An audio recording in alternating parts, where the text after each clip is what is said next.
নমস্কার বন্ধুরা, এক্সপ্লোরার সৈকত অফিসিয়াল চ্যানেলে সকলকে স্বাগতম।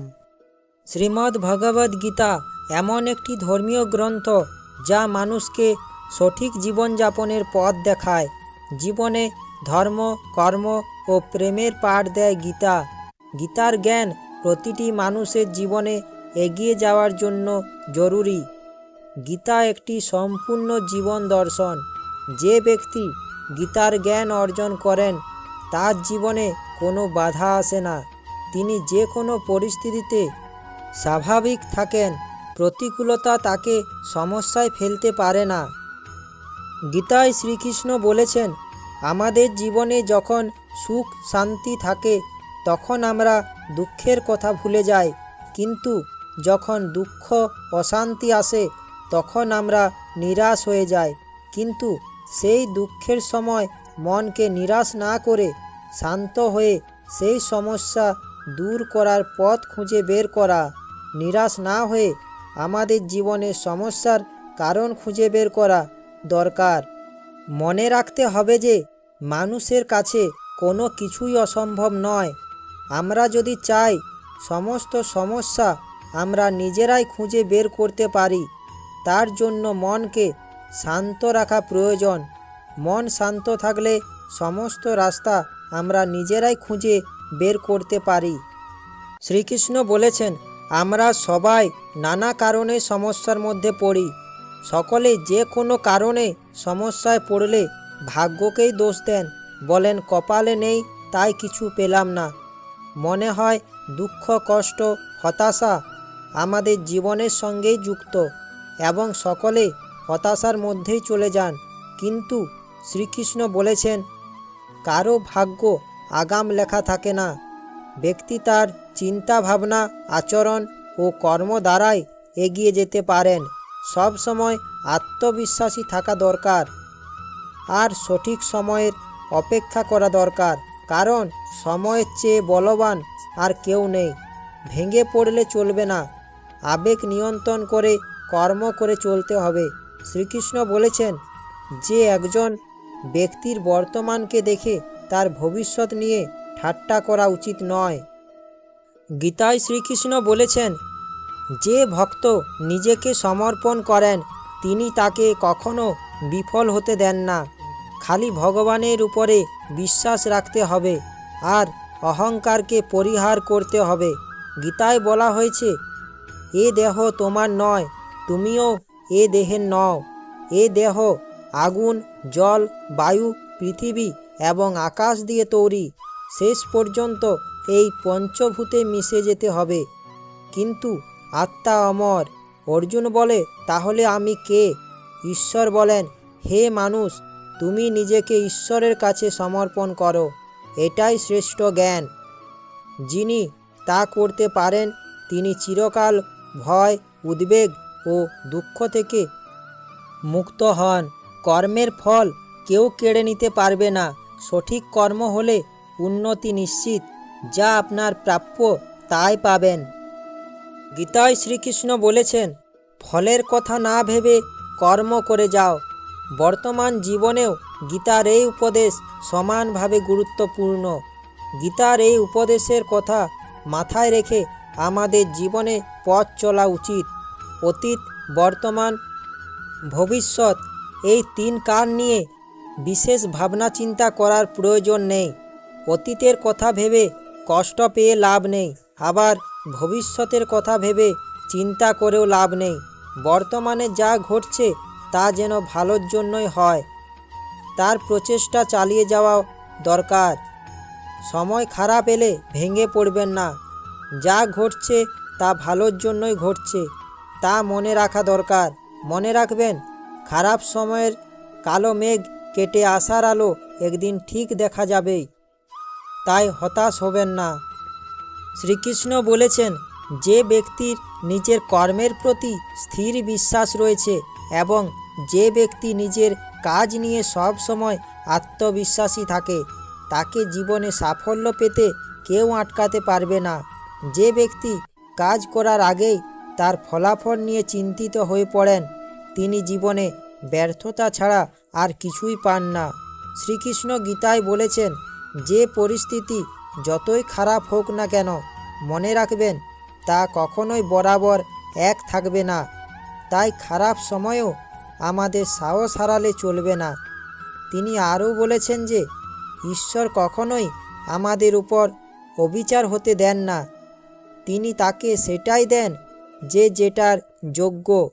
তাই সব সময় নিজের উপরে বিশ্বাস ও ঈশ্বরের উপরে বিশ্বাস রাখা প্রয়োজন। গীতার বাণী অনুসারে তোমাকে অন্য কেউ সাহায্য করতে আসবে না, তোমাকে নিজের লড়াই নিজেকেই লড়তে হবে। আর আপনি যদি মনে করেন আপনাকে অন্য কেউ সাহায্য করতে এগিয়ে আসবে, তাহলে আপনি ভুল ভাবছেন। আপনি কি কখনো দেখেছেন যখন কোনো ঝড় আসে এবং সেই ঝড় একটি পাখির বাসা ভেঙে দিয়ে চলে যায়, তখন কি সেই পাখি ভাবে যে অন্য কেউ তাকে সাহায্য করতে আসবে? সে কখনোই ভাবে না। সে নিজের লড়াই নিজেই লড়ে এবং সে একটি একটি করে খড় পাতা এনে বাসা তৈরি করে। এই উদাহরণ দিয়ে শ্রীকৃষ্ণ বলেছেন, যখন আপনি কোনো বিপদে পড়বেন, তখন যদি আপনি বসে থাকেন যে কেউ আপনাকে সাহায্য করবে, তাহলে আপনি কখনোই কিছু করতে পারবেন না। আপনার লড়াই আপনাকেই লড়তে হবে। একজন মানুষ যদি পরিপূর্ণ বিশ্বাস নিয়ে কিছু কামনা করে, তবে সে একদিন না একদিন নিশ্চয়ই অর্জন করতে পারবে। শ্রীকৃষ্ণ বলেছেন, সকল প্রাণী তার কর্ম অনুযায়ী ফল লাভ করে থাকেন। তাই ফল লাভের আশা করে কর্ম করা অর্থহীন, কারণ এর ফলে আমরা সেই কাজে সঠিকভাবে মনোনিবেশ করতে পারি না। কোনো কাজে সাফল্য না পেলেও হতাশ হওয়া ঠিক নয়, কারণ ব্যর্থতা আমাদের সামনে শিক্ষার নতুন দরজা খুলে দেয়। তাই জীবনে ধৈর্য ধরে রাখার প্রয়োজন। জয় পেয়ে যেমন আনন্দ লাভ করা যায়, তেমনই পরাজয় আমাদের শিক্ষা দান করে দিয়ে যায়। তাই যারা কর্মের প্রতি কম মনোযোগ দিয়ে তার ফলের দিকে বেশি মনোযোগ দেন, তারা জীবনে অসুখী ও দুঃখী হয়ে থাকেন। গীতায় শ্রীকৃষ্ণ বলেছেন যে এই জীবনে কোনো কিছুই চিরস্থায়ী নয়। তাই নিজের উপরে অতিরিক্ত ভার নিও না। কারোর সঙ্গে পথ চললে তা না তোমাকে খুশি দেবে, না লক্ষ্যে পৌঁছানোর সুখ দেবে। তাই মানুষের জীবনের পথ একাই চলা উচিত। অন্যের সাথে পথ চললে আপনাকে দুঃখই পেতে হবে। শ্রীকৃষ্ণ গীতায় বলেছেন, নিজের লক্ষ্যে পৌঁছানোর জন্য রাগ নিয়ন্ত্রণে রাখা অত্যন্ত জরুরি। গীতায় শ্রীকৃষ্ণ বলেছেন যে রাগের বশে আমরা শুধু যে নিজেদেরই ক্ষতি সাধন করি তা নয়, আমাদের রাগ অন্য মানুষেরও ক্ষতি করতে পারে। অতিরিক্ত রাগ আমাদের মধ্যে সঠিকভাবে চিন্তা ভাবনা করার শক্তি কম করায়, কারণ রাগের থেকে মানসিক দ্বিধা সৃষ্টি হয়। বোঝার ক্ষমতাও কম করে রাগ। বুদ্ধিবৃত্তি সঠিকভাবে কাজ না করার ফলে রাগের কারণে মানুষ নিজেকেই ধ্বংস করে দিতে পারে। তাই আপনি যদি জীবনের সামনে এগিয়ে যেতে চান, তবে নিজের রাগ সবসময় নিয়ন্ত্রিত করা প্রয়োজন। শ্রীকৃষ্ণ বলেছেন, আমাদের মন অত্যন্ত চঞ্চল হয়। অনেক সময় কোনো কিছু পাওয়ার জন্য আমরা অত্যন্ত ব্যস্ত হয়ে পড়ি।